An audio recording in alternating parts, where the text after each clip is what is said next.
tardes.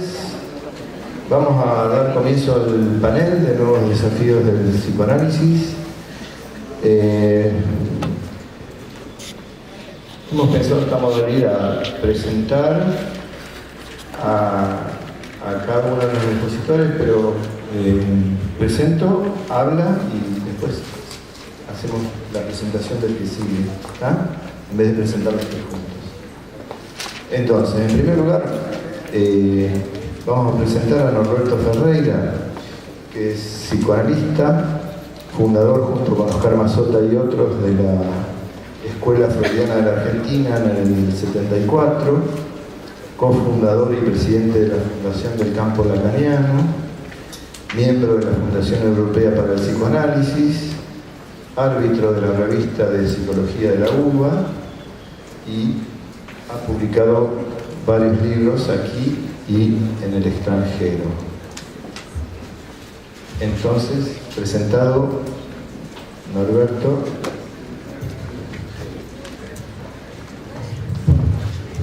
Le damos lugar. Hola.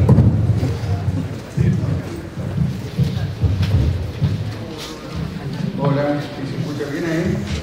En el fondo creo que tienen que escuchar. Bueno, yo no estoy para nuevas. Hay dos títulos en la mesa. El otro título que no se dijo acerca de la subjetividad, la política y demás. Bueno, yo desde ahí, por lo mejor mis compañeros se toman el otro título.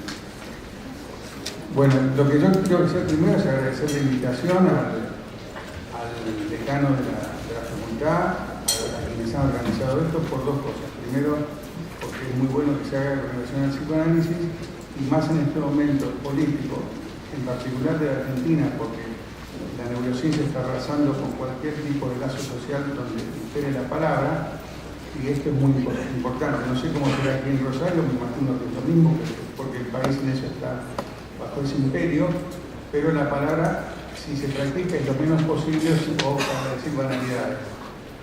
Porque la palabra, si bien es algo aparentemente inocente, tanto enferma como cura. Y el darle lugar a neurociencias es un retroceso importante en la civilidad, en la civilización, porque la neurociencia es una pseudociencia, es una aplicación de otras ciencias, y después es como si hubieran descubierto los neurocientíficos que después de todo tenemos un cuerpo. Ignoran no solo muchos aportes de muchas disciplinas, sino fundamentalmente el psicoanálisis, que con Lacan tomamos una cuestión respecto del cuerpo cuando dice que hablamos con el cuerpo, y esto sin saberlo. No se sabe si lo que no sabemos es lo que hablamos, seguramente, pero también que no sabemos el cuerpo. Pero es por ese no saber justamente que hablamos. Así que la neurociencia tiene su función fundamental, hacer que no hablemos. Y eso es una política. Como dice Jean-Claude Miller en alguno de sus libros, la política es hacer callar al otro. Esto es un modo de hacer callar al otro, y hay modos más terribles como ha sido la dictadura acá, o los campos de exterminio en el extranjero, o mismo los nazis, ¿no? Así que la política siempre trata de hacer callar al otro, y hay muchas formas. Hay formas de hacer callar al otro por los discursos, por la palabra, y eso sí tiene que agotarse hasta lo último, pero cuando se trata de hacer callar al otro por la tortura y la muerte, o por anulación de la palabra, como es el caso por esta circunstancia con la neurociencia, mejor que esto no pase. Así que el psicoanálisis vuelve a tener que tener acá una actitud de resistencia frente a esta situación política del síntoma y política en general. Bueno, ahora voy al tema, voy a tratar de ser lo más claro posible, porque a veces soy claro y a veces no, es un azar para mí también, así que no me disculpo por eso. Una afirmación de Lacan del 5 de mayo del 65 en su seminario, que me parece que viene bien para la ocasión, y dice lo siguiente: si ser psicoanalista es una posición responsable, la más responsable de todas, ya que él, el psicoanalista, es aquel a cual es confiado la operación de una conversión ética radical, aquella que introduce el sujeto en el orden del deseo. Una simple, en castellano está mal traducido, es en el orden del deseo, es decir, que no hay un sujeto anterior al deseo, no es el sujeto de la filosofía, y que transita por ese camino pierde el tiempo si toman al sujeto como de la filosofía, sino que el sujeto surge constantemente en cada ocasión en relación al orden del deseo. Es decir, el sujeto y el deseo van juntos y esto es así para el psicoanálisis. Si esto no es así, no hay psicoanálisis ni práctica. Bueno, ¿y qué es el deseo? Hay muchas afirmaciones en Lacan, yo voy a decir algunas, y cuestiones mías están mezcladas, se pueden distinguir. El deseo no hace sino sujetar, hacer lo que el análisis subjetiva. Eso es una frase de Lacan. Antes de seguir con el tema, voy a tratar de referirme a algo de Freud, porque está Freud en todo Lacan y esto que voy a decir de muchos modos. Al malestar en la cultura cuando dice que hay 3 peligros que amenazan al hombre en su existencia, a la especie se refiere.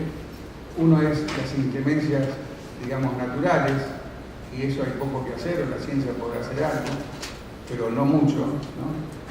Otro es el cuerpo, justamente la vejez, la pérdida de fuerzas, la caída vital de todo ser hablante, del cuerpo de todo ser hablante, y además, encima, la relación entre los hombres y mujeres. Freud dice justamente, esto es lo peor. Es decir, lo peor quiere decir aquello que, primero con el psicoanálisis es lo que se puede meter hasta cierto punto, pero que también toma características de lo imposible. Imposible en el sentido freudiano. Bueno, entonces, para seguir con esto, ¿por qué decía yo esto del deseo, esto del hablar? Es muy simple. Para mí el psicoanálisis, en relación a esto que dije hasta ahora, se trata de cómo hacer una práctica de algo, digamos así, que es intangible, en el sentido de tocar, es algo que tiene su teoría y su práctica, pero de cómo se hace esa práctica es imposible de transmitir. Las presentaciones lindas que se hacen son intentos fallidos siempre, naturalmente, no se puede lograr eso, de transmitir lo que es imposible de transmitir. Una sesión de análisis es imposible de transmitir. Yo me acuerdo que había muchos psicoanalistas, sobre todo de la IPA, justamente que las grababan. Bueno, tampoco eso sirve. Es decir, no sirve porque hay una singularidad de cada sesión y de cada sujeto, que eso no se puede poner en ningún lugar. La neurociencia trata de generalizar esto y singularizar la hormona en vez del hombre, o la mujer, ¿no? Para esto Lacan ha hecho varios aportes, digamos, para que esto sea no singularizable y poder partir de una generalidad, siendo totalmente freudiano lo que él dice, en el sentido de que para que un análisis ocurra, ustedes saben que hay son dos personas. En este cuerpo a cuerpo, que es así, hay algo que circula entre lo imaginario y lo real. Es esto lo que dice Lacan en el seminario 24, en la última lección del seminario, cuando dice que todo el análisis transcurre entre lo imaginario y lo real. Y lo simbólico, preguntemos, y lo simbólico ocurre cuando el que tiene que hablar habla, y este no es sino el analizante. Es decir, es porque el analista en su posición provoca, pide, ofrece la posibilidad de que el otro hable, porque el que habla siempre es el analizante, que en este sentido puede articularse eso simbólico en el nudo que se hace cada vez que hablamos, como dice Lacan. Es decir, que el nudo no existe, sino en la sesión, cada vez que se habla. Quien habla siempre es el otro, el analizante. Esto es muy importante porque me parece que marca los lugares en la transferencia y la simetría necesaria. Pero hay otras cosas que quería decir respecto de esto. Para Freud, el amor en transferencia es real, para Lacan también, muchas veces dice después de todo, todo transcurre, en el análisis se refiere siempre. Lacan la mayoría de las veces habla del análisis y del principio no siempre se refiere a los analistas. ¿Cómo puedo decir? Siempre hablamos del amor. En el análisis siempre se habla del amor. Yo diría que no se habla del amor en cuanto es el tema, pero sí que se trata del amor en cuanto a la relación que este tiene a lo real. Hay un acercamiento de lo que es lo real, es una frase que la pasó, está bien dicho el término, Catherine Millot, que la leyó en Lacan o se la dijo a ellos, y que también esto sirve porque Patrick Ballas, que es un miembro del Freud en el país, también la tiene, esa frase. Y la frase dice lo siguiente: Estamos hablando del amor de transferencia. El amor nace del encuentro entre los rastros del uno y del otro, del exilio de la relación sexual. Es decir, podemos decir que es el marco que se da para que ocurra la transferencia, y sin transferencia no hay nada. Hay algunas corrientes en el psicoanálisis ahora que quieren anular la transferencia y agregan otro, lo ponen subordinado a cuestiones de rapidez.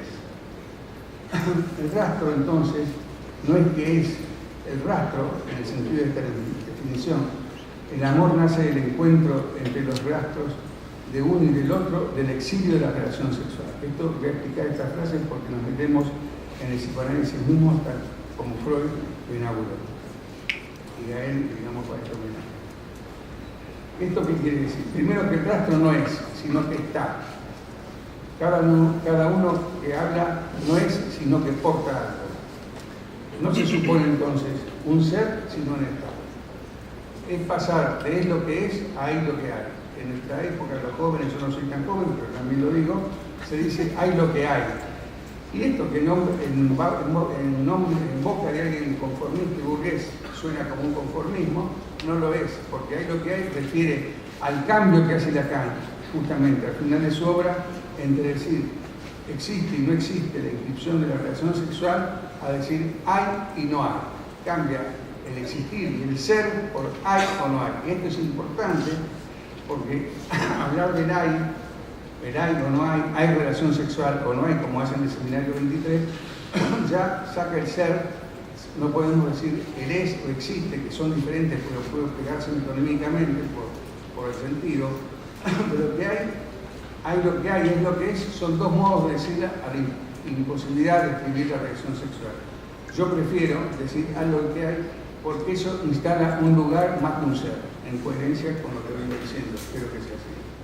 En este sentido, es tarea del analista, digamos, la dirección de la cura, abstenerse justamente, por ejemplo, de imponerle a aquel a quien habla algo que el que habla no piensa.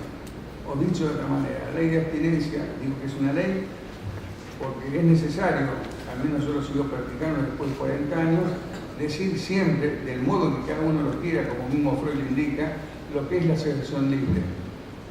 A la asociación libre es ofrecerle al otro que viene a querer hablar, se supone, y uno también lo elige, ¿no es cierto?, por las circunstancias que fueran, es darle lugar para que hable. Y ofrecerle eso también es darle una consigna, que es la asociación libre, que no es libre, digamos, eso yo hice un trabajo en los 80 sobre la asociación libre como variable ligada, que es una cuestión matemática, pero bueno, es la asociación libre, y en este sentido el otro está autorizado para decir lo que se le ocurra.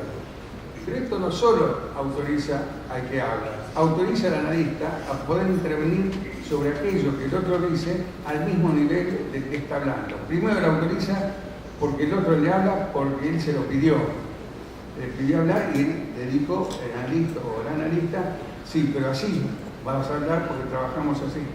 El otro acepte eso, uno tiene que aceptar también que se lo pidió, que le ofreció eso, más que pedírselo, se lo ofreció, y es eso lo que le autoriza a intervenir, lo mismo que estar a nivel del síntoma, conociendo la mitad del síntoma del análisis. Esas son pequeñas o fundamentales autorizaciones para poder dirigir un análisis y no hacerse sujeto del mismo.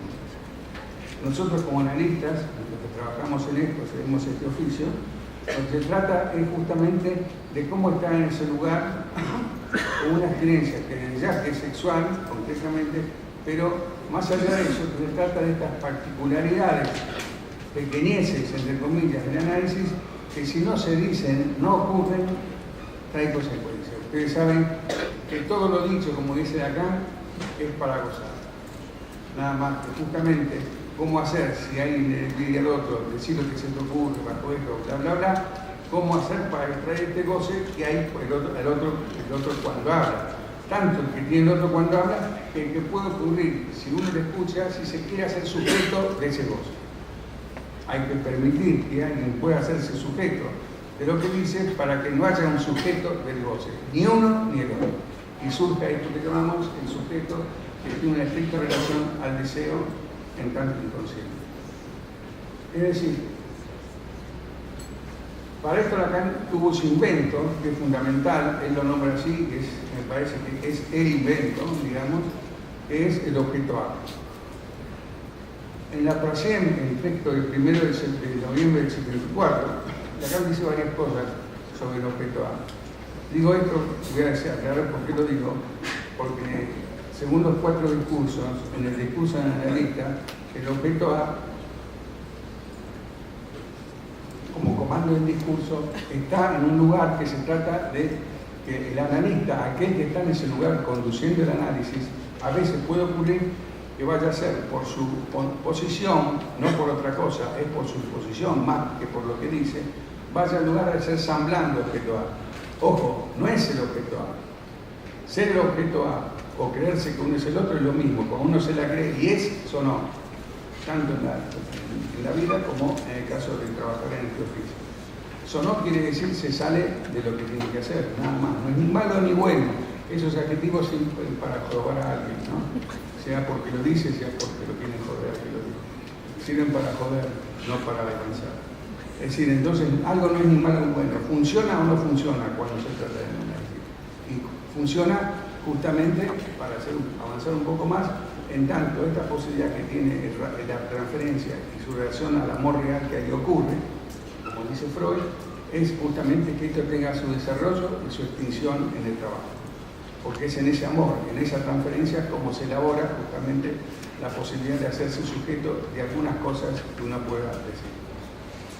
En este sentido, el objeto A, por ejemplo, voy a decir unas cosas, si no entiendo lo que digo. El objeto A, Lacan, digo, en la Troisième, que se esté ya donde es, dice, por ejemplo, que el objeto A, para ocupar esa posición, es obvio que está hablando los analistas, para los que pretenden, no queremos ser analistas, él también puede pretenderlo, lo ha hecho, ¿no? Se trata de que el objeto A es algo sin ideas. Por algo les dije antes que no se trata de imponerle al otro lo que uno piensa, ¿no? Es algo que sería bueno, interesante que pueda uno abstenerse, porque la tentación es creer que uno lo conoce al otro y anticiparte, o bien transmitir lo que uno sabe creyendo que se puede ser lo mismo. En este sentido, el objeto A es algo sin ideas. Es importante que para ocupar este lugar estemos sin ideas. No estoy diciendo que no se piense. Hay unos momentos que el artista reflexiona sobre esto, tiene que estudiar mucho, para eso tiene que analizarse, etcétera, fundamentalmente, pero para poder estar ahí escuchando a otro sin ideas, digo, para poder escucharlo. Si tiene alguna idea que lo perturbe el analista, no estoy diciendo ideas extrañas, cualquier idea, digamos, tiene que escuchar, como decía Freud, en atención flotante. Y la atención flotante es sin ideas, ni antes de la sesión, ni en la sesión. Y antes las puede tener, pero como Freud mismo lo dice, hay que dejarlas colgadas antes de entrar al consultorio. ¿Por qué? Esto de hay, ¿por qué señalaba el haber del hay y el no hay? Que hace a la imposibilidad de la relación sexual, el cambio que hace en la teoría de Lacan en este momento. Porque el hay marca un lugar, y este lugar marca un albergar. Para el psicoanalista es necesario que pueda ofrecerle al otro esto, semblando objeto A, para que el otro pueda hablar, digamos, no es el único que hace. No es el único que hace, parte del analista no lo hace, sino es llevado a hacerlo por lo que el otro le dice. Porque el que escucha determina el que habla. El otro va a hablar según cómo uno le escuche, ¿no es cierto? Es lo único que está sobredeterminado por la presencia del analista, el que habla. Que como uno lo escuche, el otro va a hablar. Cuando termine el análisis, simplemente va a hablar. Va a ser el uno que habla. En este sentido, el a y el haber tiene que ver, justamente en la lengua castellana, menos así, con el albergar. ¿Hay lugar o no hay lugar? ¿Hay lugar y albergar qué? Para albergar en nosotros, digamos, cuando trabajamos cada uno, digamos, albergar el límite de la tentación de hacernos sujetos de lo que el otro dice.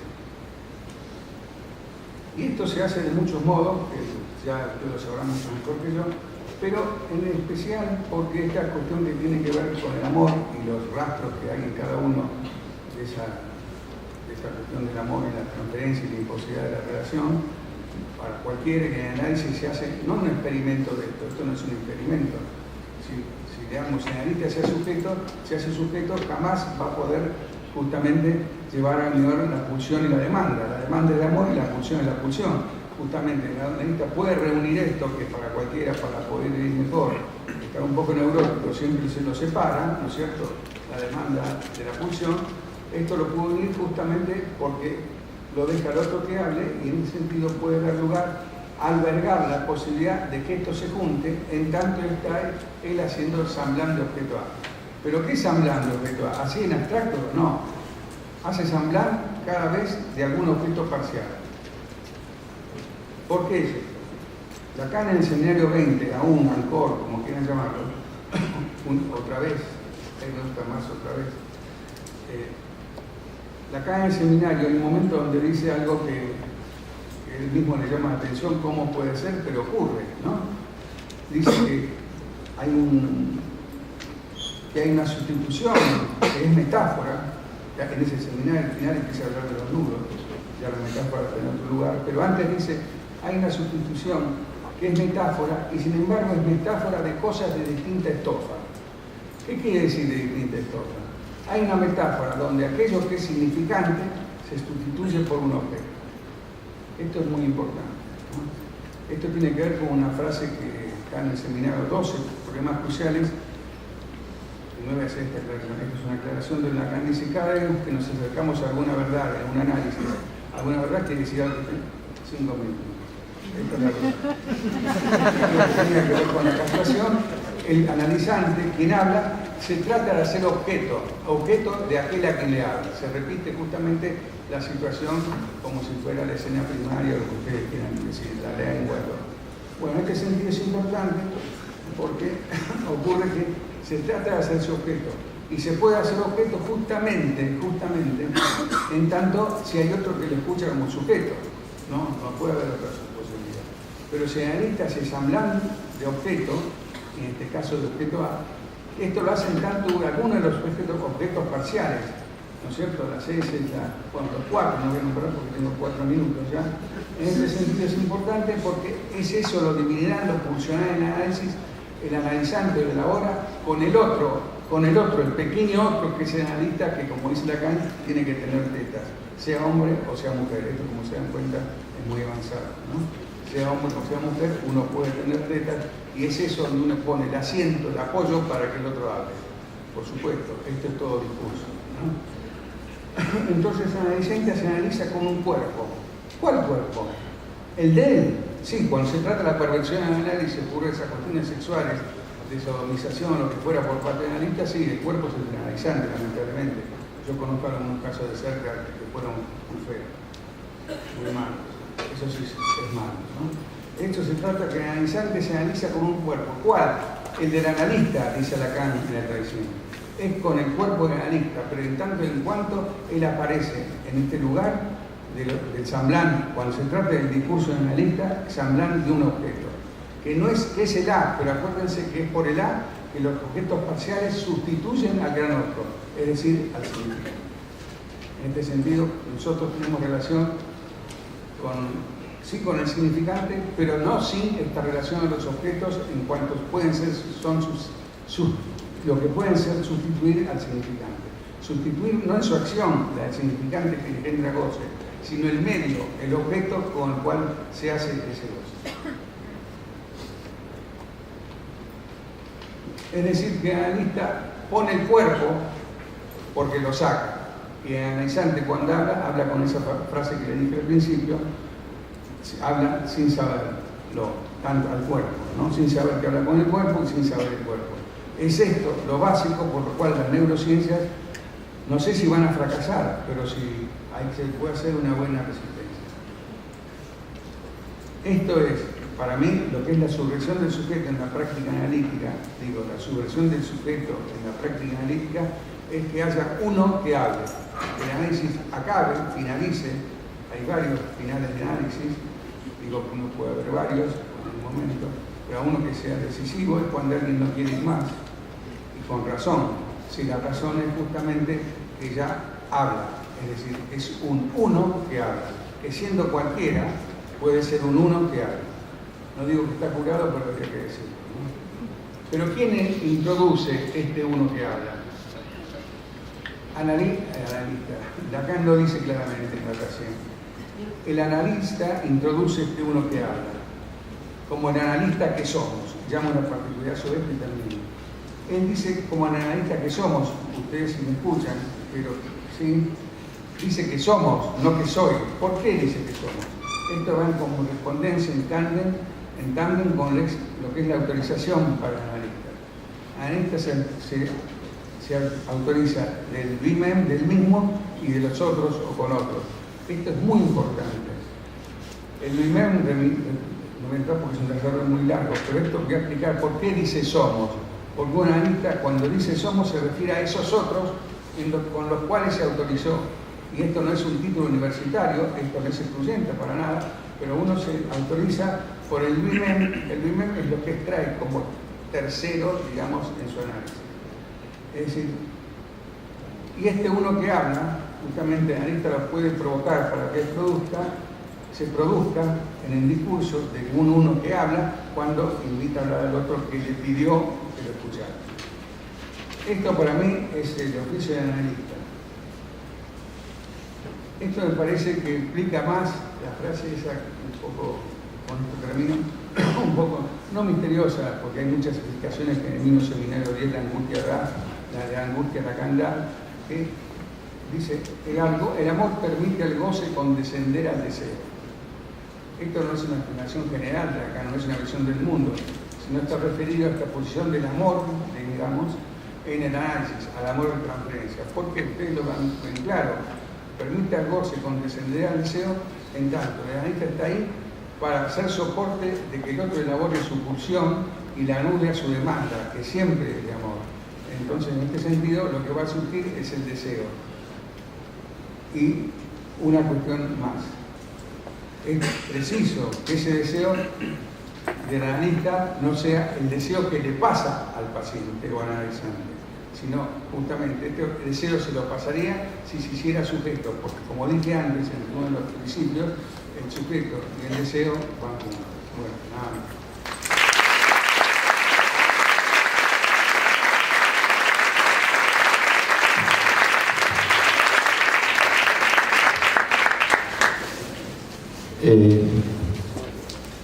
A continuación vamos a escuchar a Héctor Franch, que es psicoanalista, docente de esta facultad, director del Centro de Estudios de Psicoanálisis, Lógica y Topología.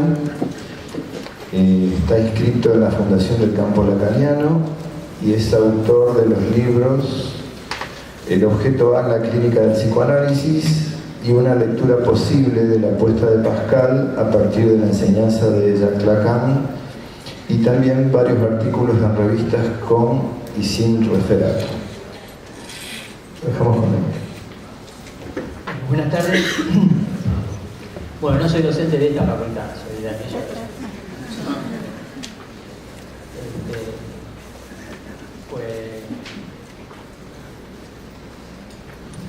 Fuera de lugar el asunto. Bueno, bien, primero quiero agradecer a los organizadores del Congreso por la invitación a formar parte de este panel.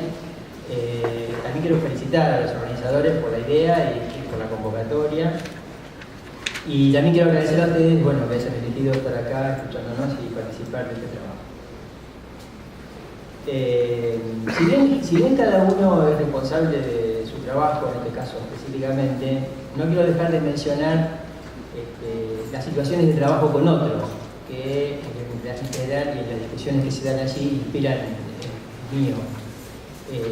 Por un lado, el seminario del que participo, que dirige Roberto Ferreira, en la Fundación del Campo Lacaniano, se titula Relato de Freud, invento de Lacan, de la palabra del objeto.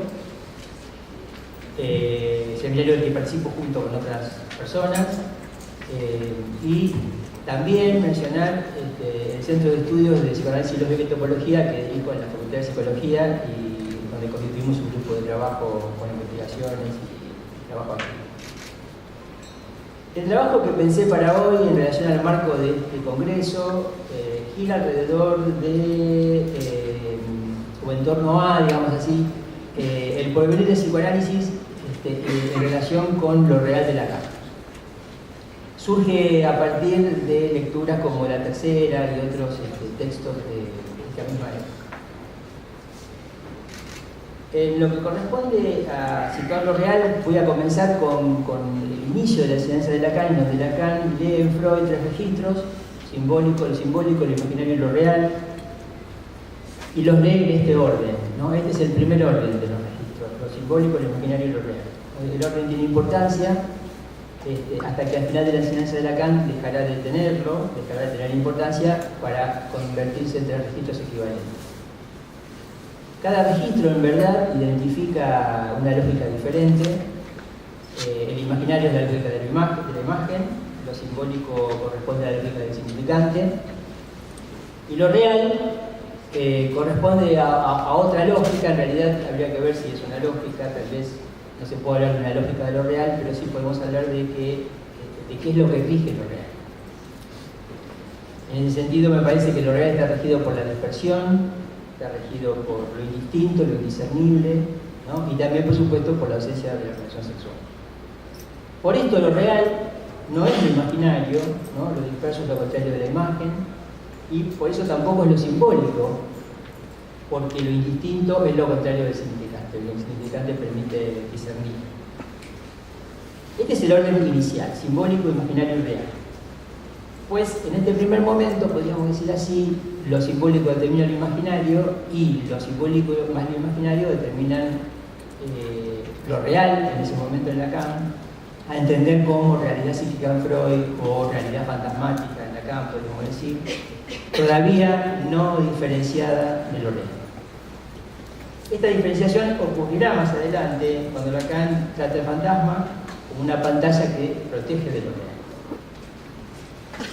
Estos 3 registros también definen una praxis, ¿no? Lacan dice que una praxis es el tratamiento de lo real por lo simbólico. Esto es una referencia del Seminario 11, y agrega que el hecho de que en ese tratamiento de lo real por los simbólicos no se tope con algo más o menos imaginario, esto es secundario. Esto vale para cualquier praxis, en verdad, incluido la praxis del psicoanálisis, la práctica del psicoanálisis. Más específicamente, en el mismo seminario, Lacan dice sobre el psicoanálisis que ninguna otra praxis está más orientada que la del psicoanálisis hacia aquello que, en el corazón de la experiencia, es el núcleo de lo real.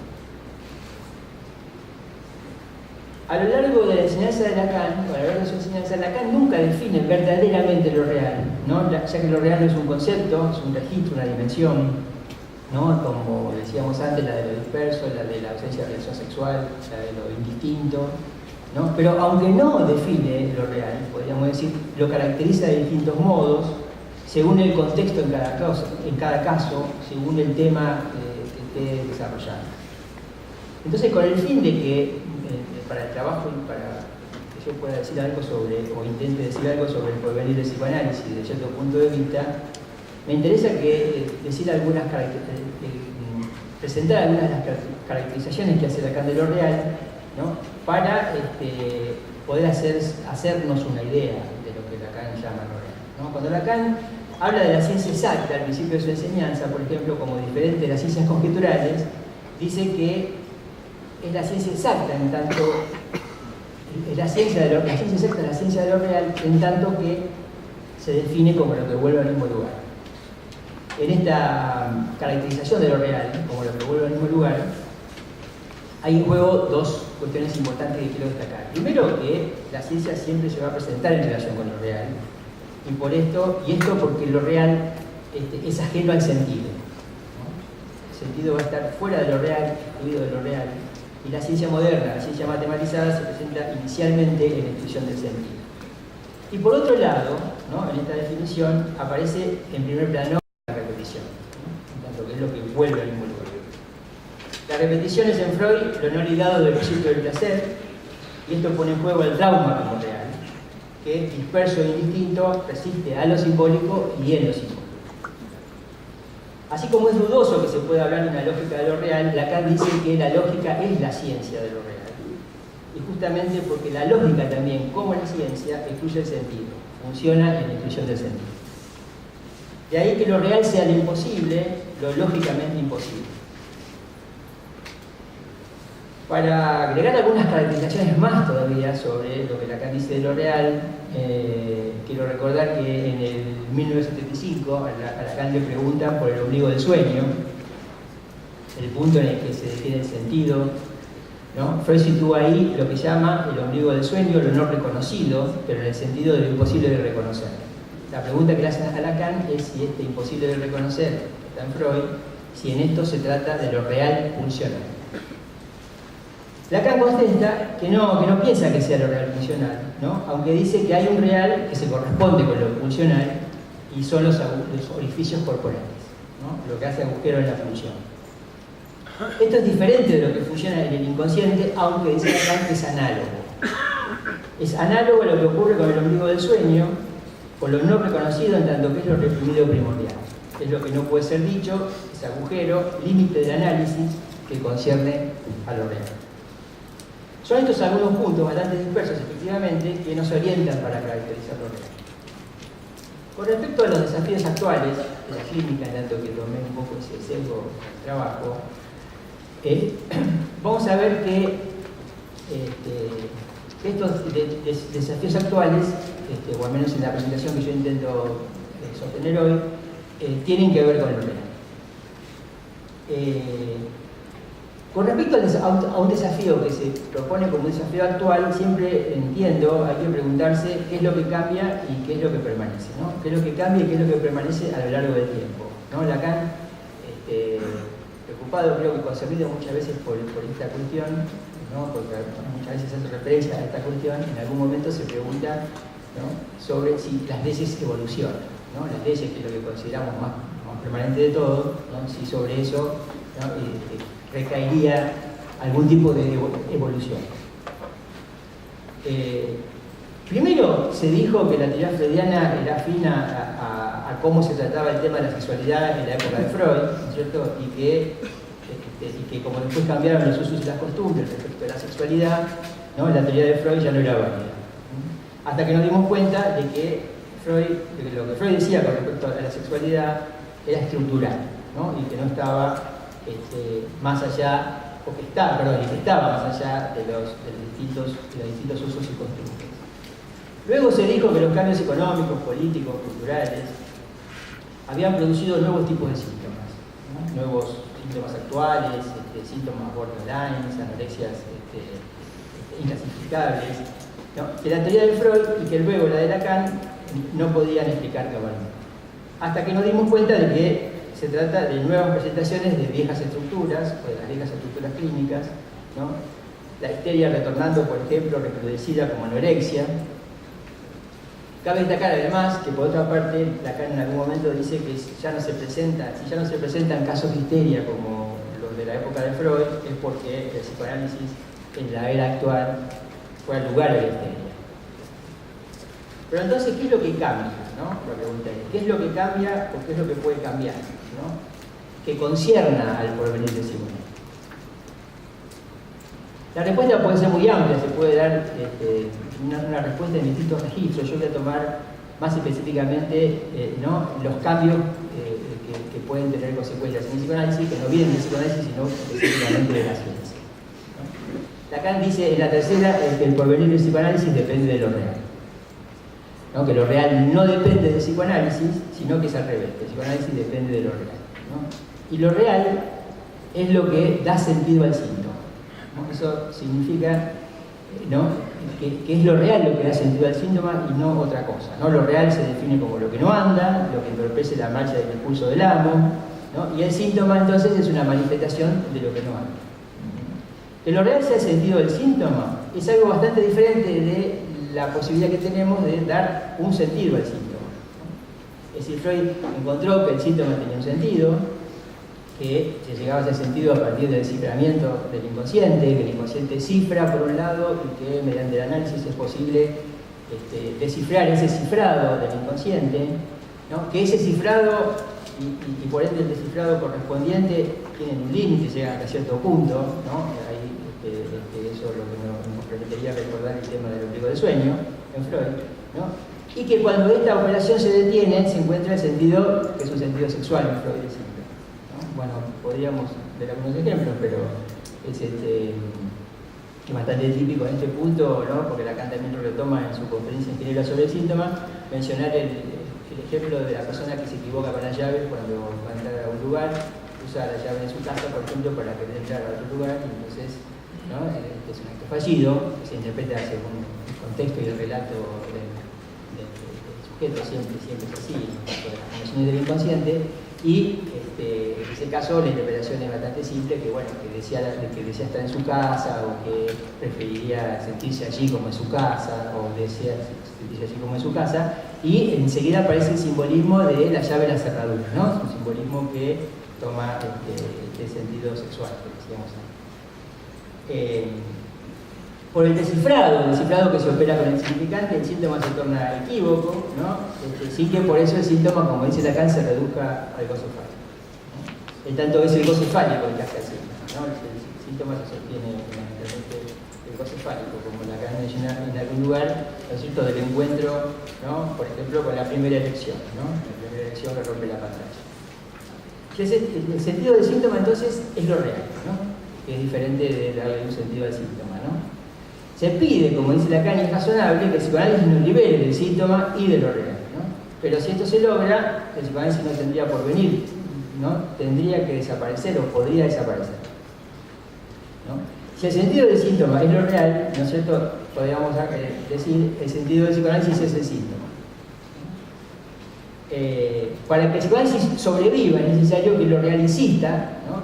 Lo real que da sentido al síntoma, ¿no? Porque lo que hay que pensar es que si por medio del sentido se reduce al síntoma de lo real, ¿cierto?, ¿no?, lo que va a ocurrir es que se vuelve a la religión, ¿no? Lacan define a la religión como la realización simbólica del imaginario, ¿no? Es decir, que si presionamos por el lado de dar sentido al síntoma, y ese síntoma, ¿no es cierto?, darle el sentido al síntoma, darle este sentido al síntoma hasta agotarlo y agotar junto con él lo real, en ese caso volveríamos a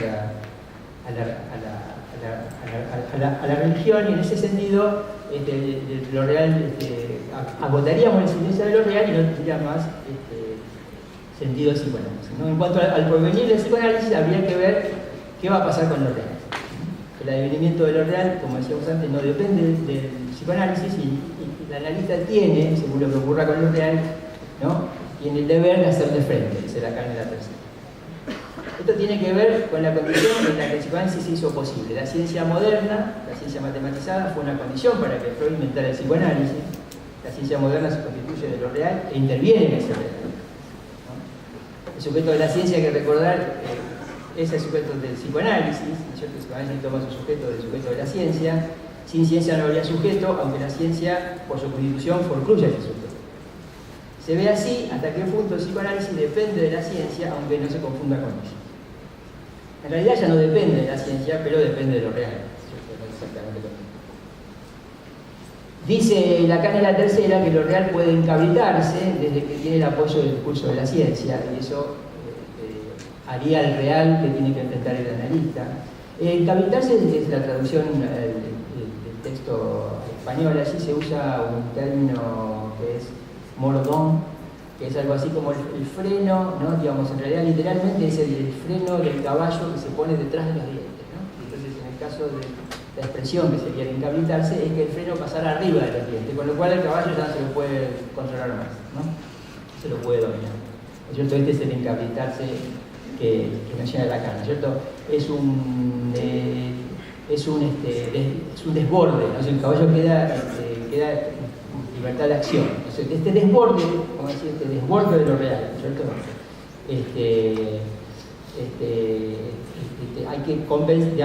Hay que pensarlo en relación a que, por un lado, tenemos, ¿no?, la desaparición del síntoma y de lo real por el lado del sentido, ¿no? Y ahora tenemos, por otro lado, y es un lado opuesto a este, en verdad, ¿no?, el desborde de lo real, que ese desborde amenaza con arrasar lo simbólico, hacer callar, como decía Roberto, de una manera violenta, ¿no? Porque ese desborde de lo real, por ese desborde de lo real haría retroceder lo simbólico.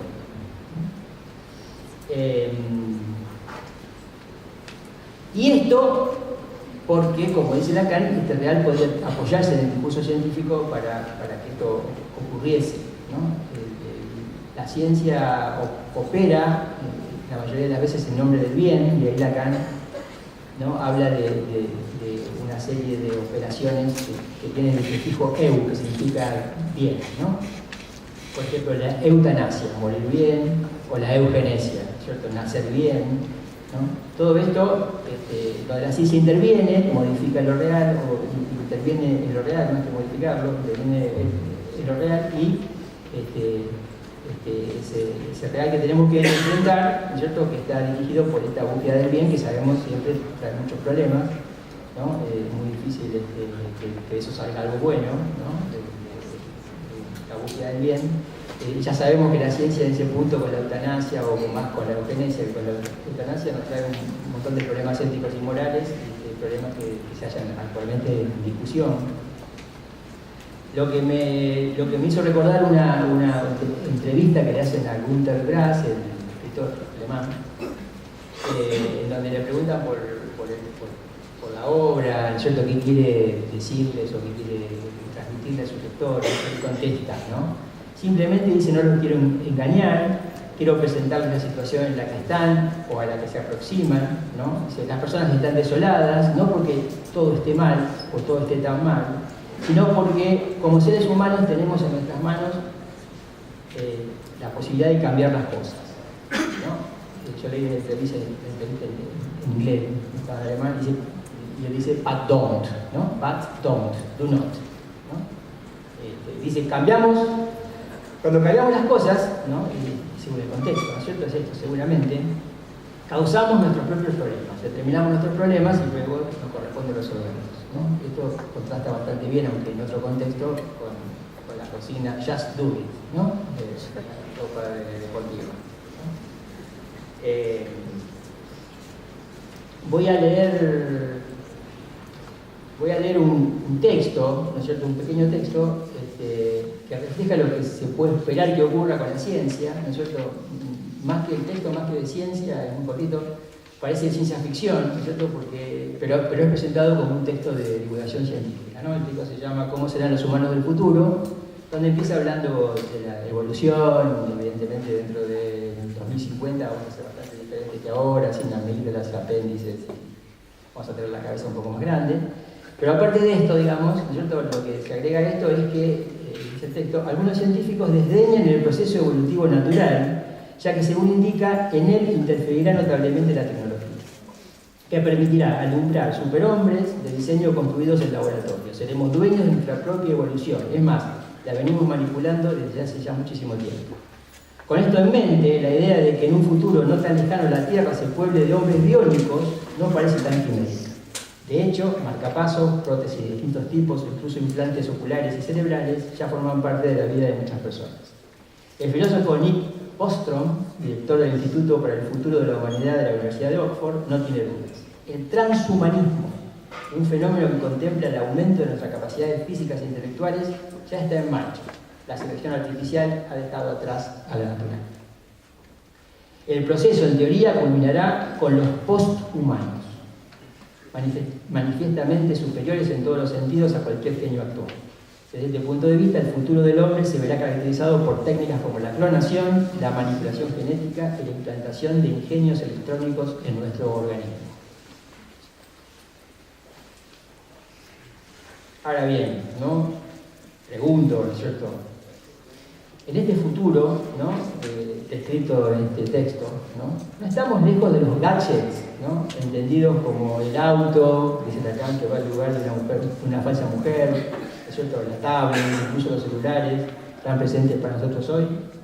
Todos estos, ¿no?, fallos, considerados fallos, ¿no?, fálicos, que van al lugar del fallo, ¿no? Impresiona fundamentalmente qué cambió en relación al cuerpo, ¿no?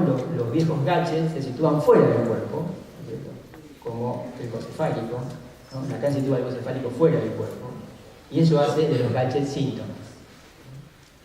El texto que anuncia lo que Lacan, este texto, es decir, anuncia lo que Lacan dice que no cree que vaya a ocurrir, ¿no?, es que pasemos a estar, dice, verdaderamente animados por los gadgets.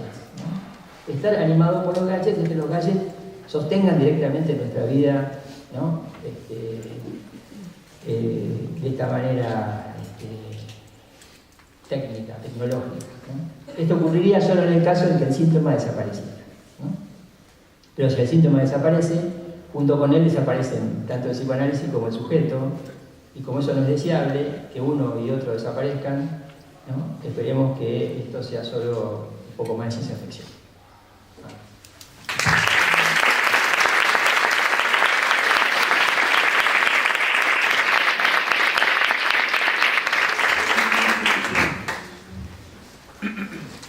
Vamos a escuchar ahora el trabajo de Carlos Curi, que es psicoanalista, titular de Psicoanálisis 1 de la Facultad de Psicología, director de la maestría en psicoanálisis y doctor de la Universidad Nacional de Rosario.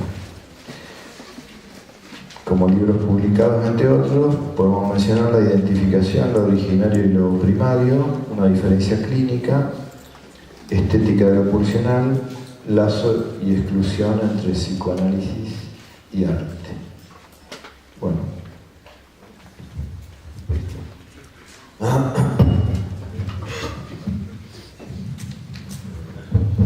Bien. Bueno, de las opciones, como se decía, en cuanto a desafíos de la clínica y sujeto y subjetividad, de hecho, se me establece una mezcla y que son problemas que tengo con planteos del psicoanálisis en relación con la clínica y que me llevaban a interrogar qué serían los desafíos de la clínica hoy. Y quizá el primer desafío que se me planteaba era, bueno, los mismos términos. ¿Por qué hablamos de clínica? Es un punto que quizá sea denso, pero yo lo pasaría rápidamente. Me parece que hay que aplicar al término clínica, al término cura, al término diagnóstico, el mismo tratamiento que se aplica en la metapsicología al término condensación y desplazamiento. Sabemos que tenemos una especie de hipoteca médica y que desde ese punto de vista es un tartamudeo con esos conceptos, con esas palabras, de manera constante. Hablamos de pacientes, hablamos de consultorio, y que sería casi una especie de atrofia tener que ponernos a despejar o aclarar cada palabra que usamos. De hecho, se han instalado, pero dejando de lado lo que es preciso en cuanto a las políticas de salud, bueno, uno podría decir bueno, que por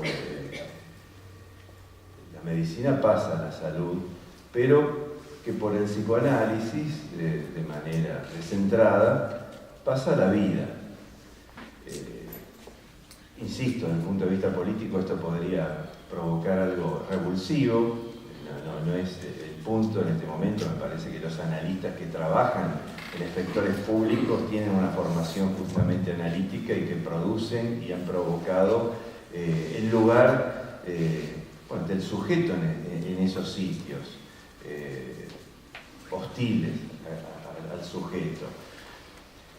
Es por eso que decidí tomar una pequeña ruta que son como consecuencias, cosas que quedan vibrando del último libro que saqué, que está nombrado allí en lo que dice Roberto, que es sobre la contingencia, y que en ese punto es donde se me planteaba como preguntas elementales para ubicar esos términos. La vida es lo contingente. El paciente nos llega con esta especie de accidentes y tiene que hablar de aquello que le sucedió, aquello que hizo en cierto exterior. ¿Por dónde pasa la vida en psicoanálisis? Eran preguntas casi de acorralarme y de dar vueltas en torno a lo que uno hace todos los días, para darle lugar, bueno, como lo que tomaba Norberto, a bueno, lo que cuentan y es contar lo que cuentan los pacientes, qué tipo de exterioridad le hace lugar. De hecho, no estoy pensando la vida, porque sería imposible pensarla empíricamente, no estoy pensando lo vivo, que es todo un tema, la construcción de lo viviente y de lo vivo, que ya lo hizo Foucault, sino en un punto quizás ras del piso, bueno, aquellos que tienen una vida o aquellos que no la tienen, qué vida pasa por el psicoanálisis, y la vida como una especie de filo que está constantemente tendiendo a alojarse en el significante, en los significantes, pero que funciona como una asíntota, nunca se termina de alojar la vida en el psicoanálisis, y eso es quizá lo que le dé vida al discurso en un psicoanálisis. Esto comienza, y ese comienzo de alguna manera es también infinito, con una cita de Foucault de Historia de la Locura, que claramente plantea una especie de desglose de lo que llamamos clínica o de lo que llamamos psicopatología. Es una cita que, yo lo digo acá, constantemente me ha dado vueltas, y después de una buena cantidad de páginas sigue dando vueltas de otro modo. ¿Será la posibilidad para la medicina de dominar la enfermedad mental como cualquier otra afección orgánica? ¿El control farmacológico preciso de los síntomas psíquicos? ¿U otras modificaciones más, ninguna de las cuales quizá suprimirá realmente la enfermedad mental, pero que tendrán todas el sentido de borrar de nuestra cultura el rostro de la locura? Bien sé que al plantear esta última hipótesis rechazo lo que se admite de ordinario, que los progresos de la medicina bien podrán hacer desaparecer la enfermedad mental como la lepra y la tuberculosis. O sea, y el texto prosigue, bueno, tendrá otro nombre, se nombrará como desgracia, la cáscara oscura de la noche, etcétera, con estas metáforas absolutamente Foucaultiana, y que en ese sentido nos lleva a la pregunta, por el lugar de la práctica y el lugar del analista. No podría ubicarse el analista entendiendo su clínica y su cura en los términos del progreso de la medicina, en los términos de que en algún momento se apunta a suprimir la locura. Esto no es demasiado lejano al estar en la cultura de Freud. O sea, que cuando nos preguntamos por el porvenir del psicoanálisis, tenemos que irremediablemente pasar por allí. O sea que, en ese sentido, este epígrafe de alguna manera de Foucault pone una suerte de razón en los problemas que llamamos clínica, que en un punto, pensando estas cosas, empecé a nombrar, bueno, la tensión y la asíntota que la vida produce en nuestra práctica. Por supuesto que estoy pensando en Literatura y Vida, el texto de Deleuze, y que esto hace a la cantidad de sonidos extranjeros que necesitamos en psicoanálisis para salir de cierta asfixia terminológica y de cierta endogamia. Esta función que hace que la vida plantee, digamos, un lugar donde ser oída, y el psicoanálisis, bueno, inventa este artificio social para escuchar, bueno, las cosas que pasan en la vida de alguien. Esto me llevó o iba yo dirigido a pensar que esta zona que tiene que ver con la contingencia tiene un nombre ineludible en los problemas de las preguntas psicoanalíticas, como la responsabilidad, la decisión, la elección, la libertad. Y ese es un nombre que fue reflotado en los últimos años y que podría decirse que en Lacan tiene marcas precisas y marcas precisas de represión también, y que es el nombre de Sartre. hay varios textos que tomaron esta conexión, y uno de ellos, el de Clotilde Leguil, que se titula Lacan avec Sartre, que tiene un segundo momento en un pequeño artículo de las revistas que sacaba en su momento Sartre, de Tarmodin. Ese segundo momento trata de explicar algo que toca el tema de la neurociencia, como diciendo, si en el siglo XX era Sartre contra Lacan, en esta especie de oposición maniquea y de manual, la existencia contra la estructura, que siempre fue un problema, y yo creo que aquella recopilación de textos de Mazzotta, llamada Conciencia y Estructura, ya daba cuenta de esto. Ahora dice, en el siglo XXI tendríamos que decir Sartre con Lacan a partir de la necesidad de plantear frente al cientificismo, frente a la neurociencia, la reivindicación de la dimensión del sujeto, como que en este momento es hora de darle lugar a la existencia en los mismos problemas del sujeto que plantea Lacan. Yo creo que, en un sentido, podríamos estar de acuerdo con esto. Mi único desvío es que este texto, como otro texto importantísimo, Sartre-Lacan, de Sara Vasallo, plantean una suerte de articulación orgánica entre estos discursos. ¿Sí? Mi pregunta o mi problema, que justamente hacía como problema de la clínica, pasaba más que nada en zonas puntuales en donde escuchaba como cierto tartamudeo en la terminología, en los argumentos psicoanalíticos, hablo en general, en cuanto a la responsabilidad del sujeto, la elección, la decisión.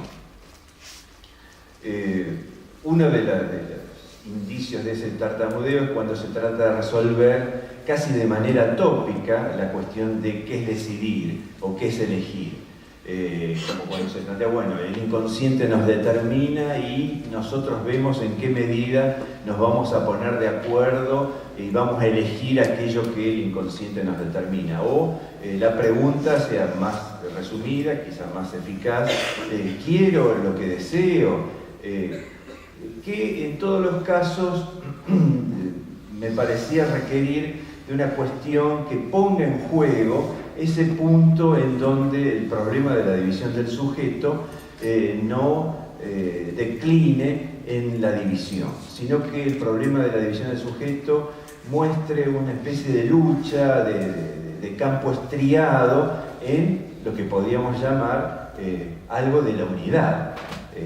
O sea, esto nos obligaría a figuras extrañas, por supuesto, como, bueno, ¿a quién le interpretamos? ¿Quién responde? ¿Quién es libre? ¿Quién decide? El quién, que es una expresión que trata de rescatar Deleuze en un diálogo con Jean-Luc Nancy, como si quisiera rescatar una especie de sujeto mínimo vinculado con el Dasein, con la existencia de nuevo, pero como si dijera, bueno, del sujeto no podemos decir más que quién. Me pareció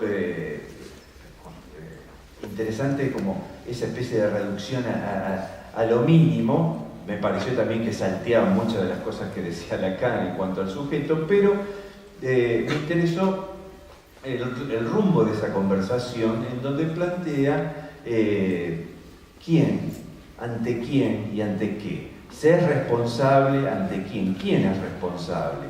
Es como que no tenemos un sujeto dividido para interpretar el ello y el yo o el inconsciente o el preconsciente. Ahí tenemos este punto de mezcla que hace al discurso y al sufrimiento, y en ese punto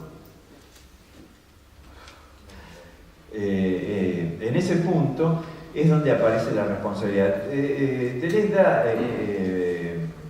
perdón, Derrida da en ese instancia una caracterización de la responsabilidad que viene bien a nuestros problemas éticos y morales.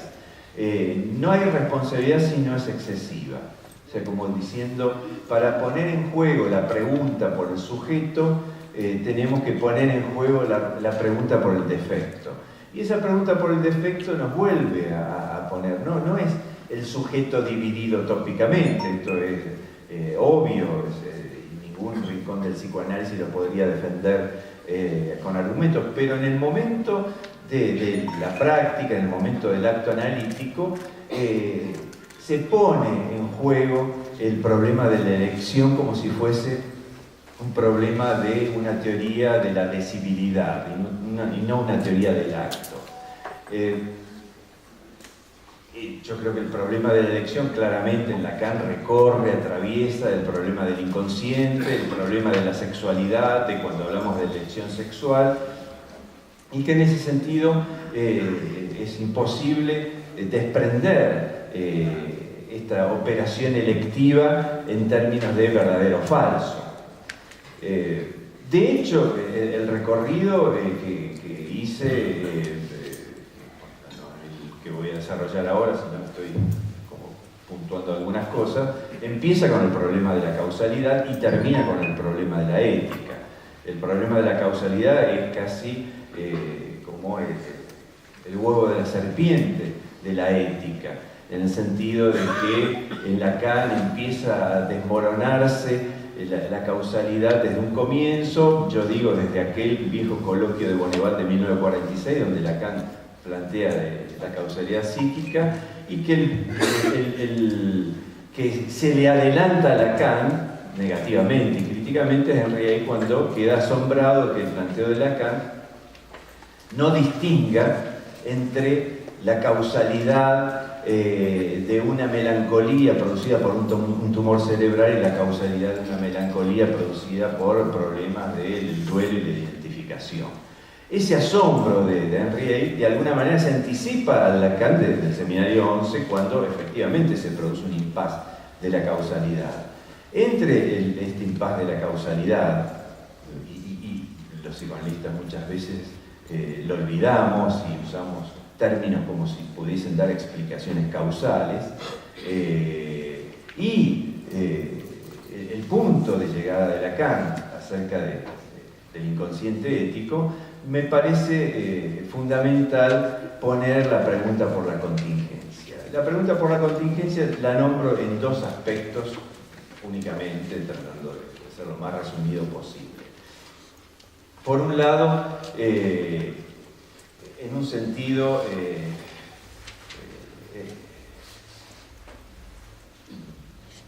de la práctica, opera en lo que podemos decir casi descriptivamente. Esto podría haber sido de otra manera, esto pudo suceder de otra manera, estamos en la posibilidad de que esto sufra otra elección. No son elecciones de verdadero o falso, sino problemas que tocan a cuestiones que el psicoanálisis deja en rincones como los problemas de la voluntad. Pero, en relación con eso, un libro que me pareció muy interesante de Hannah Arendt, que toma el problema de la voluntad y algunos Coto como aquel filósofo que de manera palmaria pone la cuestión de la contingencia en primer plano, la lleva a caracterizar las cosas de una manera que nos permite distinguir azar y contingencia, contingente y contingencia. Una vez que las cosas ocurren, adquieren el tormento de lo ineludible. ¿Eso implica que la contingencia deja de ser contingencia?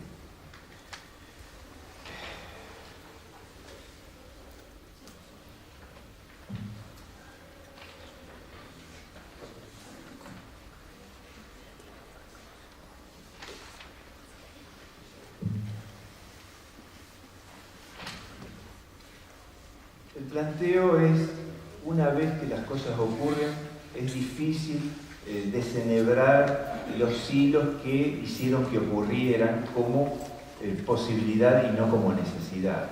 Pero mi idea es la siguiente: una vez que las cosas ocurren, se establece como irremediable. Es recién allí donde podemos plantear el problema de la contingencia. Esa es la dimensión de la contingencia en el sujeto que escuchamos en un análisis. Pudo haber sido de otra manera. La contingencia deja una resaca y ese le da el verdadero estatuto de contingencia al sujeto. O sea, con esto quiero decir, lo que nos orienta a la contingencia es las resacas de una decisión que nunca va a ser plena, que nunca va a ser a la altura de lo que quería mi proyecto de decisión. Y el otro punto que yo sé que me permitía acercar a la contingencia es lo que Sartre plantea en cuanto a no obstruir el plano con lo exterior y lo interior, con lo que es la situación, en los términos de Sartre, la situación que pareciera el contexto objetivo y la elección subjetiva. Sartre tritura esta especie de diferencia, que es lo que nos permite pensar el modo asintótico que la vida entra en un análisis, de una manera, en textos previos al Ser y la Nada, que me hacen o me permiten escuchar la pregunta de la vida en la práctica. La enfermedad es condena porque no soy libre de estar o no enfermo. La enfermedad me viene de afuera, pero me veo por mi libertad obligado a hacer la mía, convertirla en mi horizonte, mi perspectiva, mi moralidad. Sin cesar estoy condenado a querer lo que no quise, a reconstruirme como unidad en presencia de las destrucciones que provienen del exterior. Transformado, minado, laminado y arruinado del exterior, soy siempre libre, siempre obligado a asumir por mi cuenta o a hacerme responsable de lo que no soy responsable. Totalmente determinado y totalmente libre. Este es un punto en donde los fenomenólogos consiguen una especie de estrías y de fisuras de buena calidad, porque no está planteando exactamente la división ni está planteando exactamente la unidad. Está caminando en el filo de la navaja, de lo que es en definitiva la concepción del acto.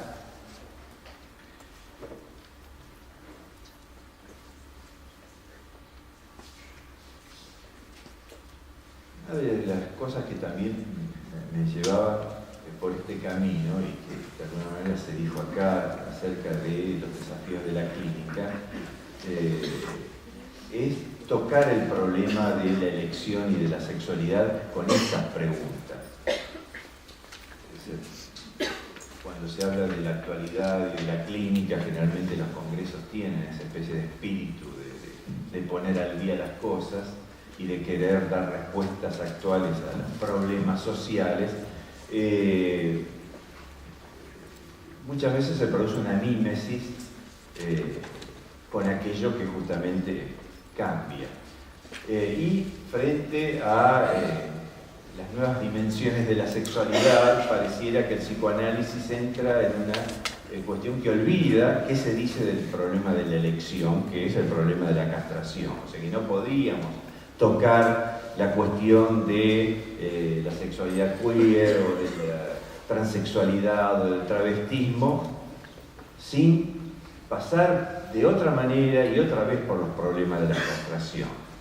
En ese sentido, este congreso no diría que plantea de ese modo los desafíos, pero son como para anotarlos en la expresión que da contexto al título, Desafíos de la Clínica Hoy. Bueno, por un lado pensaba, Desafíos de la Clínica Hoy es organizar un congreso de psicoanálisis de estas características que apunta a acercar a los estudiantes al psicoanálisis, que parecieran bastante alejados en la versión social. el otro día me escribía una periodista de La Capital para hacer un reportaje sobre lo que ella veía, venía de Buenos Aires, de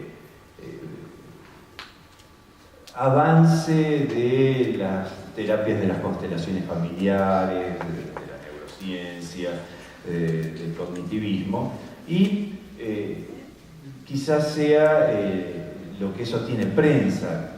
Bueno, este congreso de alguna manera sí marca algo, es esta aproximación de los estudiantes, porque de hecho es un congreso diferente de lo que han sido en otras épocas los congresos del Colegio de Psicólogos. Un congreso que es dirigido a los estudiantes y vendría bien que, bueno, el trabajo que hizo, bueno, Pamela, Paula, tremendo, también repercuta en algo que por otras medidas se produjo en la facultad al revés, cierto alejamiento de los estudiantes a los mismos docentes que por ahí están invitados aquí para acercarse al psicoanálisis.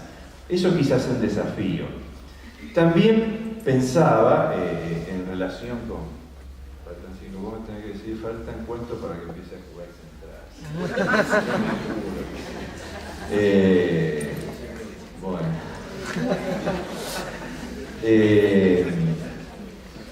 En ese sentido, pensaba a raíz de un episodio sucedió ayer, que también se podría computar los desafíos de la clínica hoy, y que con la maestría teníamos pensado ya hace un tiempo un coloquio en relación con algo que pasó ayer. Bueno, ayer pasaron muchas cosas porque a partir de la idea esta del lugar de la vida en psicoanálisis, la especie de desplazamiento y metamorfosis que tiene nombrar la vida como clínica y cómo estamos en esta especie de zona fisurada. Me preguntaba, con todo lo que los estudiantes han escuchado de psicoanálisis, esas especies de resoluciones que a mí justamente me empujaban a cierta cosa extranjera del psicoanálisis para airear el psicoanálisis, resoluciones como las que se escuchaban ayer, en donde pareciera que la topología y el nudo daban explicaciones clínicas prêt-à-porter.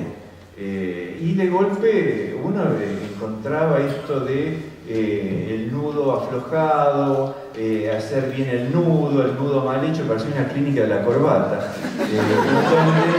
Donde está muy lejos, inclusive, no es por hacer corporativismo, pero de hecho Héctor nos ha hecho escuchar otras cosas. Bueno, todos saben, bueno, mi diferencia que tengo con la cuestión topológica, pero hay otras dimensiones para trabajar la topología y la nudología que aquello que escuchamos ayer. Y ayer también, sobre el final,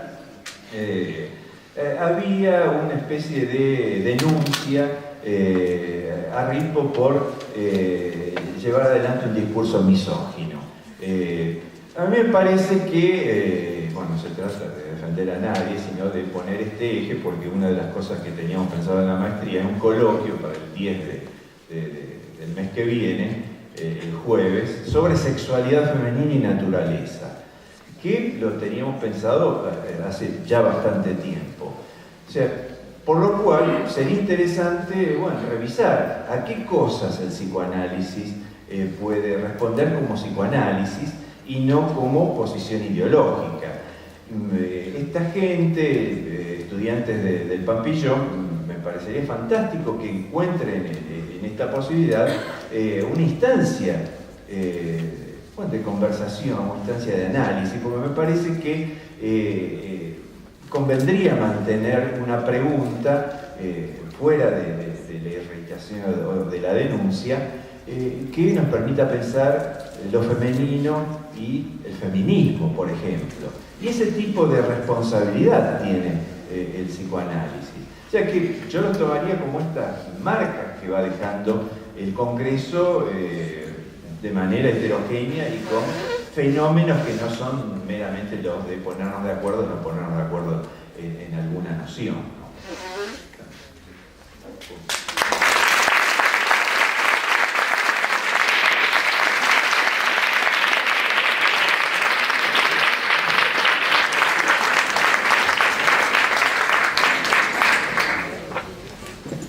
Bueno, ya hemos escuchado a los panelistas, vamos a dar lugar a la instancia de preguntas. Me han comentado la gente de organización que aprovechar para invitar a todos a la conferencia de cierre, que va a ser a las 18:30, lo cual implica que también nosotros tenemos que terminar la instancia de las preguntas antes de las 18:30. Por supuesto no tiene nada que ver con el hecho de que Central esté jugando, para Carlos y para mí. Es un problema organizativo. Vamos a dar lugar a las preguntas.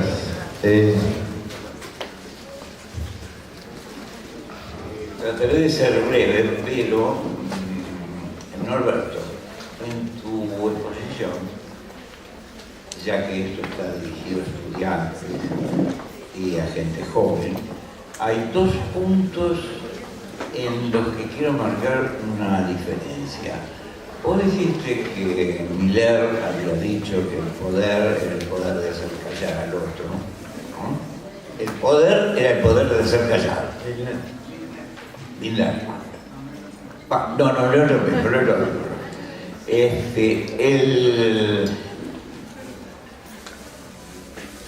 La enunciación esa no tiene ningún problema. Lo que sí tiene problema, y quiero marcar, es cuando vos equiparás lo que significa quitarle la palabra a alguien con la tortura, la muerte, etc. Porque yo estimo que vale la pena hacer la diferencia, porque si no, todo vale, ¿no?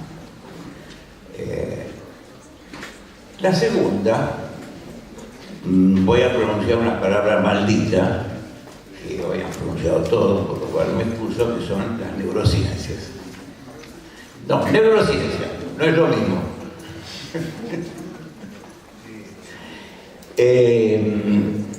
Bien, yo pienso que si nos dirigimos a estudiantes tenemos que apostar por el futuro, no por el pasado. En el año 50, o aproximadamente desde el año 50, Lacan arrancó el psicoanálisis de toda una serie de servidumbres, biologicistas, etc. Lo puso en contacto con las ciencias humanas, abrió un diálogo, apareció un Freud inédito, se abrieron vastos campos. Hoy, en mi modesta opinión, eso se está convirtiendo en obstáculo. Nos está haciendo aparecer como adalides de una supuesta cruzada contra los malos de la película, que son los de la neurociencia. Y no distinguimos lo que es la ideología que tiene la neurociencia, como nosotros tenemos la nuestra, y lo que es el discurso de la neurobiología. En mi opinión, la interlocución del futuro y del presente es por la neurobiología. Me baso, por no dejarlo como una mera expresión mía, que no tengo autoridad suficiente, en dos libros que recomendaría calurosamente. Uno es una publicación de 1995 que se titula El proyecto de una psicología a la luz de 100 años, que está escrita toda por neurocientíficos, con un rigor, un cuidado y un respeto extraordinario. Lo segundo es un chico que yo le tengo muchísimo cariño, porque empezó en Centro Europa, queriendo ser psicoanalista, se fue a Estados Unidos, formó parte del grupo de Anna Freud y de Everstein y Klein, y después se metió en la neurobiología y progresó. Se ganó el premio Nobel en el 2000. Es Eric Kandel. Eric Kandel tiene un libro maravilloso que es En busca de la memoria, donde dice, sin ningún lugar a duda, el marco de referencia siempre será el psicoanálisis. Pero el psicoanálisis solo podrá mantener ese marco de referencia si dialoga con o toma en cuenta los avances de la neurociencia, que son, te aviso Héctor, que de ciencia ficción, cuidado, porque ya están ahí. A mí me parece que esto va, lo marco con menos por dialogar, lo marco para los chicos, para los chicos, para los estudiantes, para los jóvenes.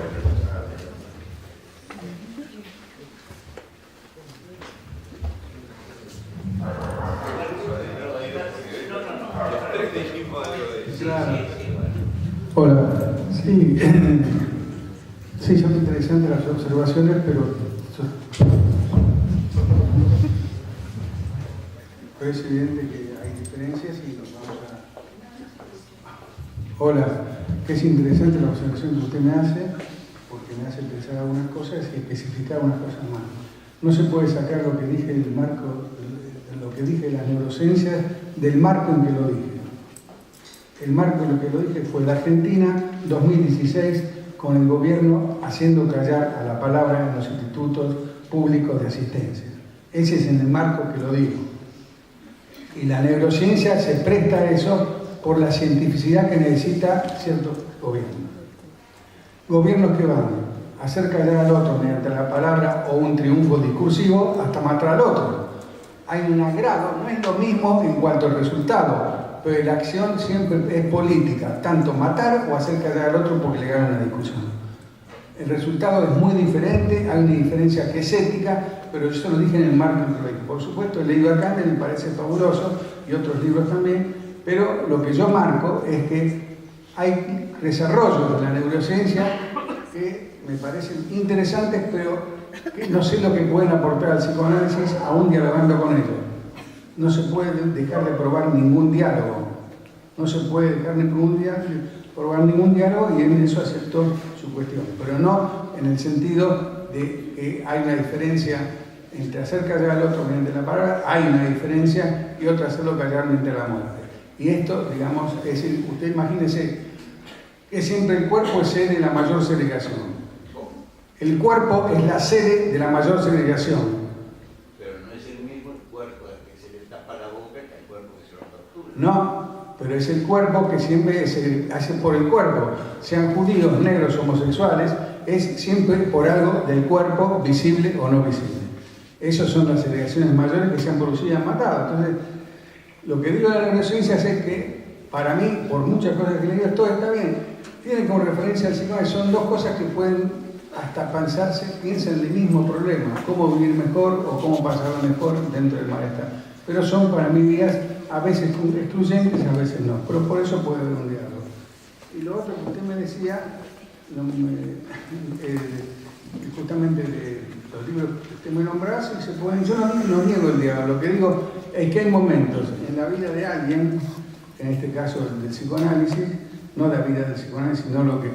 Y esto es para los chicos, pero los chicos tampoco son inocentes. Es decir, para mí los chicos nunca, ni cuando era yo chico, a los 5 años, 6, 7, ya no era inocente. Y ningún chico es inocente. Así que yo le hablo a los chicos diciendo que son personas, no chicos. En este sentido me parece importante porque esto sí proviene del psicoanálisis. El que alguien es alguien que habla. Cuando yo digo que el uno es el uno que habla, me refiero a cualquiera, aún un chico.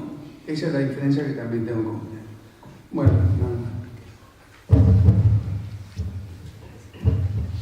Bueno, continuamos con preguntas. Perdón, sí, dale, Héctor. Bueno, hay básicamente una diferencia de discurso.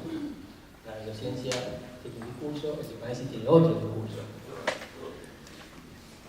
Pero hay una lógica del psicoanálisis, ¿no? Por ejemplo, la cuestión que el psicoanálisis plantea respecto del sujeto, ¿no? Parece ser que en términos del discurso de la neurociencia, el sujeto no está tenido en cuenta como sí es tenido en cuenta en el psicoanálisis. Después hay otra, eso no es ningún problema, como en muchos discursos pueden coexistir. Después existe el problema de la implementación política de los discursos, ¿no? O sea, la política que se pone en juego a partir de un discurso o a partir de otro. Entonces, a mí me parece que empieza a jugarse el diálogo, pero también las diferencias, ¿no? Y la elección, ¿no? De discurso que cada ser hablante puede hacer, teniendo en cuenta estas consecuencias para lo que concierne a un discurso y lo que concierne a otro. Sí, diferentes discursos yo lo entiendo como estamos como en rutas que por más que el progreso de la medicina avance, no nos va a sacar del problema ético que es el corazón del psicoanálisis. Entonces, y cierto problema ético que hace a determinada concepción del otro. O sea que no estamos en el problema de la memoria, estamos en el problema de la ética. Bueno, Juan, el problema de la memoria es el problema mismo. Existe el sujeto porque existe memoria. Y la memoria... Yo creo que existe el sujeto porque existe el acto.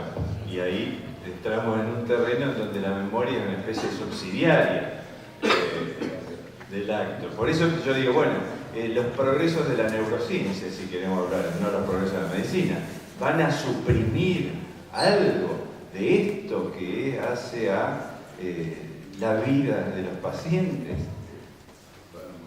Van a suprimir el rostro de locura, como decía Foucault. Yo creo que eso está casi en el tejido de la cultura. Tendrá otro nombre, tendrá el nombre de la desgracia o tendrá el nombre del superhombre, que también será otro rostro de la locura. Pero comparar los locos ahora y comparar la nave de los milagros. Bueno, pero eso yo creo que es política, ¿sí? ¿Sí?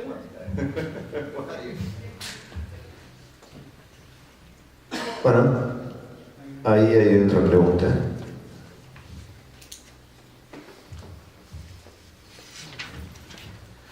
La pregunta surge de lo que planteaste vos, Héctor. En realidad deriva de ahí. Según lo que te pude escuchar, vos trataste de establecer una continuidad entre real, sentido del síntoma, síntoma, sentido del psicoanálisis. ¿Sí?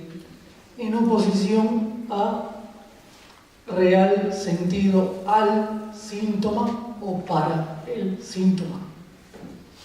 Entonces me preguntaba si cuando vos decís sentido se lo puede pensar estrictamente en términos de Freud como direccionalidad.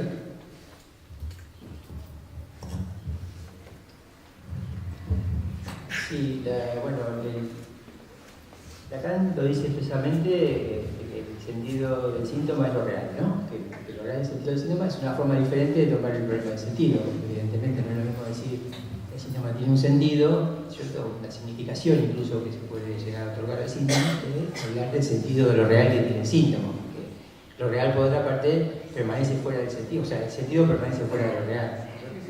Ahora bien, en ese sentido, el término sentido tiene una diversidad semántica, ¿cierto? Que incluye la direccionalidad, como vos decís, que podría pensarse que incluyera la direccionalidad. Me parece que lo que fundamentalmente marca es esa diferencia, ¿cierto? Que es el apoyo estructural del síntoma en lo real, tanto que repetición y tanto que insistencia, es la diferencia que tiene, ¿no es cierto?, la posibilidad de otorgar un sentido, que es lo que en el trabajo yo formulaba como una vuelta a la religión, ¿no es cierto? Tanto que la religión, como dice Lacan allí en la entrevista, en la conferencia de prensa que da antes de ese congreso, ¿no es cierto?, dice que la religión tiene la capacidad de dar sentido a todo, por eso va a triunfar, ¿no? El triunfo de la religión, para Lacan es eso. A psicoanálisis no le cabe triunfar o no triunfar, sino en todo caso sobrevivir, ¿no? Poder seguir existiendo, ¿no? Bueno, y en eso, para retomar el tema de la neurociencia, me parece que la neurociencia puede, ¿no?, con la diferencia discursiva que hay, la neurociencia y psicoanálisis puede, ¿no?, pensarse que según la interpretación política y las consecuencias políticas de un discurso y de otro, el psicoanálisis se puede ver amenazado por los mismos avances de la neurociencia que no marchan en el sentido de la palabra, escuchar al sujeto, ¿cierto?, y dar lugar a esa singularidad, ¿no?, que siempre pensamos en el psicoanálisis respecto del sujeto y la práctica analítica, en donde en la neurociencia funcionaba otra lógica, ¿no? Claramente.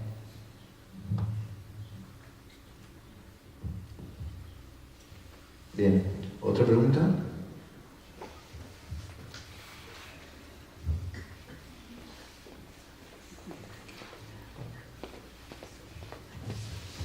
Hola, mi pregunta es bastante simple, es para Carlos. Me quedé con la duda si el resto de la contingencia que vos nombrabas podía llegar a ser pensado como un resto movilizador del deseo, como un motor del deseo. Como vos lo pensabas en alusión a la vida, desde ese lugar. Sí, se trataba de recuperar el problema de la contingencia más allá de la modalización que hace Lacan. El problema de la contingencia me parece que tiene una dirección ética y pone en juego esa especie de crisis con la pregunta de la determinación. Pensar esto en términos de deseo es pensar justamente, bueno, Lacan lo dice en un sentido cuando habla de la causalidad como aquello no efectuado y no como los efectos, o sea que ahí se empalma con el problema del deseo. De todas maneras, lo que quería recuperar en todo caso era esta dimensión en donde se nos haga pastoso, difícil dar respuestas rápidas a través de deseo, goce, inconsciente, preconsciente, o sea, el punto en donde resulta difícil sostener la división, que en definitiva el punto en donde la división se sufre. Por eso llevaba las cosas a este lado. También la entrada por la contingencia es un acento de que si hay que prestarle atención de nuevo a algunos núcleos sartreanos en Lacan, es también para sacarlo a Sartre de esta especie de divulgación de que era el filósofo de la libertad. Yo creo que primero Sartre fue el filósofo de la contingencia. Pues si no, banalizamos la misma libertad. No sé si iba por ahí. Gracias.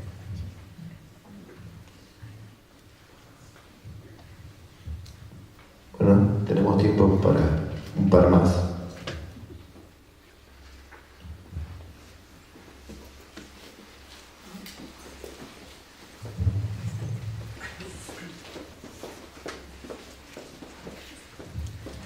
Hola, sí, es para vos, Carlos, la pregunta un poco también tiene que ver con cosas que plantearon Norberto y Héctor, pero un poco siguiendo la interlocución de hoy con la presentación del libro, me preguntaba, pensando esta cuestión de la contingencia en relación al tema de la vida, que es algo que trabajamos en algún momento, ¿no? O sea, la importancia de la pulsión de vida en la clínica. Entonces me preguntaba, sin querer quedar en una cuestión de contrarios, ¿no? Pero ¿cómo podríamos pensar el lugar de la muerte, entonces, en la clínica y desde esta perspectiva, pensando fundamentalmente este marco político, que no es solo nacional, sino que es internacional, en donde, bueno, hay algo descarnado, digamos, que se precipita y que avanza. Entonces, no hablo de la muerte, hablo de la muerte, por ejemplo, pensábamos recién con Patri la cuestión de, bueno, la muerte jugada en esta división subjetiva, por ejemplo, ¿no? Pero bueno, la cantidad de síntomas contemporáneos que hay, contemporáneos le llamamos, yo le llamo no porque sean nuevas patologías, sino que son síntomas, digamos, que están haciendo una denuncia, y bueno, y en este punto, por ejemplo, la anorexia y bulimia o las adicciones, la principal afrenta, digamos, es que me quedé pensando a partir del panel de ayer con Juan y Isidoro, y bueno, me quedé pensando esta cuestión de que la banalidad del mal hoy no está en el genocidio, o sea, no, hoy esa banalidad, o sea, ese mal, si vos ves una youtuber que pesa 27 kilos, ¿me entendés? Y vive haciendo eso sin comer, ¿me entendés? Hay otro lugar, digo, para que funcione, y bueno, lo propongo como para que me ayudes a pensar, digamos, este lugar de erosión destructiva, quiero decir, en el cuerpo, digamos, que bueno, en todo caso, también en un campo de tensión con la vida que nosotros tenemos que tener en cuenta en el trabajo con los pacientes, ¿no? Bueno, eso. Bueno, empezamos de nuevo. No, es una pregunta casi sin salida, porque hay que ver por dónde se entra primero a semejante selva que vos estás planteando. Porque vos planteás por la pulsión de vida y pareciera que hay que entrar por la pulsión de muerte. Vos planteás estas figuras clínicas pretendidamente actuales y hay que entrar por la contingencia del cuerpo y este punto donde el cuerpo es el que atraviesa constantemente el límite o choca con el límite del lenguaje. A mí se me ocurría de nuevo, por un lado, volver a Sartre en el sentido que tiene cierta resonancia en el Lacan de instinto de vida, con el cuerpo ausente. Bueno, no hay información del cuerpo. La senestesia no es aquello que nos da información del cuerpo, en tanto que es un dato falso. Tenemos registro del cuerpo a partir de la resistencia de los utensilios y del mundo. Bueno, el mundo es esta criba para el registro del cuerpo. ¿De qué mundo estamos hablando? ¿Dónde se registra ese cuerpo? Se me ocurre empezar a bosquejar algo por ese lado, porque vos atravesás, bueno, como probablemente hay que hacerlo, la pregunta sobre el cuerpo de una punta a la otra, o sea, desde el exterminio hasta la destrucción y figuras de la clínica que no tienen lugar para el vacío de la pulsión de muerte. Obviamente no identifico muerte con pulsión de muerte, justamente. O sea, demasiada vida en el sentido de la metástasis freudiana suprime el vacío de la pulsión de muerte, pero sí, me dio como que es una suerte de laberinto lo que me estás tirando. A mí, bueno, que sea, ¿no? Sí. Bueno, es muy importante esto de la determinación y la contingencia, porque es cierto que el psicoanálisis aparece muchas veces en el discurso común y nosotros mismos como predominando la determinación. Sin embargo, ¿dónde se ubica la contingencia? Porque la mayor contingencia es al discurso que uno nace, uno no sé si elige no los significantes, pero los significantes con los cuales se hace son los propios, los de uno. Que venga la figura del gran otro a sacármelos porque es necesario para la constitución subjetiva, en tanto el gran otro no existe, es un paso de la conformación del sujeto, por decirlo así. El gran otro, como figura inexistente, me roba, me saca los significantes que son míos. Apoderarme de esos significantes, digamos así, retomarlos, tiene que ver con el análisis mismo. Y ahí sí me parece que, es decir, recuperar la contingencia que se perdió, porque en principio en el mundo no hay causa de nada, uno nace, no hay ninguna causa. Después se construyen ficciones teorías, construimos los humanos para que haya alguna causa, ¿no? Eso es así. Lo que me parece importante también, entonces, ¿qué es el deseo analista? El deseo analista es introducir en el acto la contingencia para que el otro, el que habla, se pueda apoderar justamente de ese momento donde él, digamos, perdió en su enajenación los significantes que eran de él. Que están en el otro, pero son de él, eso se olvida. El otro tiene que ser un sujeto para existir para quien habla, suponiendo que existe ese otro. Acá lo dicen en Ancor, básicamente, dice, ¿no? Ustedes lo saben, lo repito porque así es algo bien teórico. El goce fálico existe sí, solo si se supone un goce del otro. Que hay muchos que no lo supongan y lo hagan existir, eso es otra cosa, es la neurosis o lo que fuera, no importa. Lo que sí es verdad Es decir, realmente lo que ocurre es que en el análisis ocurre que el que introduce la contingencia es el analista, y en cuanto escape, a no ser la determinación de aquel que habla en la transferencia. Esto es fundamental. Cualquiera que ya sea porque, es decir, esto lo dice Safán, lo pasó Safán, que la gran diferencia entre Freud y Lacan, por una cuestión de discurso y de tiempo, es que Lacan le dio el saber al analizante. Esto quiere decir simplemente esto. Es él el que va a recuperar sus propias contingencias y no hacer que estas contingencias sean solo determinaciones. Respecto del cuerpo hay algo importante, esto está dicho en muchos lados, donde aquello que proviene del cuerpo, del orgánico del cuerpo, tiene una dimensión, digamos, estructurante de mayor nivel, diferente que la palabra. Eso es así, porque eso se comprueba simplemente que si uno se murió, no habla más, ¿se entiende? ¿No? Después hay otros métodos para no saber, como dije, pero uno se muere y no habla más. Es con el cuerpo que habla más. Que no lo sepamos y sea un instrumento, y seamos también instrumentados por lo que le pasa al cuerpo, es otro cantar. Pero, digamos, el límite está, digamos, a donde el deseo uno lo lleva. Y eso es contingente. Es contingente si el otro puede recuperar la contingencia con la cual se hizo. Porque esa contingencia entra como determinación. Por esta suposición necesaria que el gran otro susurro.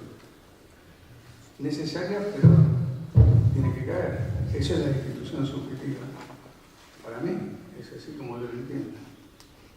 Entonces parece que, ¿dónde se ubica? O después la contingencia se logra y se lucha contra la determinación. No, la contingencia como uno se hace, es como la cuestión de los ADN, en otro nivel que es más determinante. Lo que constituye la contingencia, aparte de este encuentro con el otro, que preferíamos nombrar otro más que analista en ese caso, es la dimensión del acto, ¿no? O sea, sí, bueno, el acto lo hace el analista. Pero vos decís el acto lo hace el analista, no sé si es una manufactura del analista el acto, ¿no? Pero bueno. Bueno, sin analista no hay acto, eso es seguro. En el análisis, no me refiero, hay muchos actos jurídicos. Sí, es fácil de invertir. Es fácil de invertir, sin acto no hay analista, es muy reversible. Sin acto no hay analista, exactamente. Está bien. Porque el analista puede dar a poseer un acto. El acto depende del analista, no del analista. Es lo único que puede hacer. El analista depende del acto, o sea, yo creo que tiene una dimensión. Pero bueno. El acto y el análisis van juntos, si no es pura metáfora.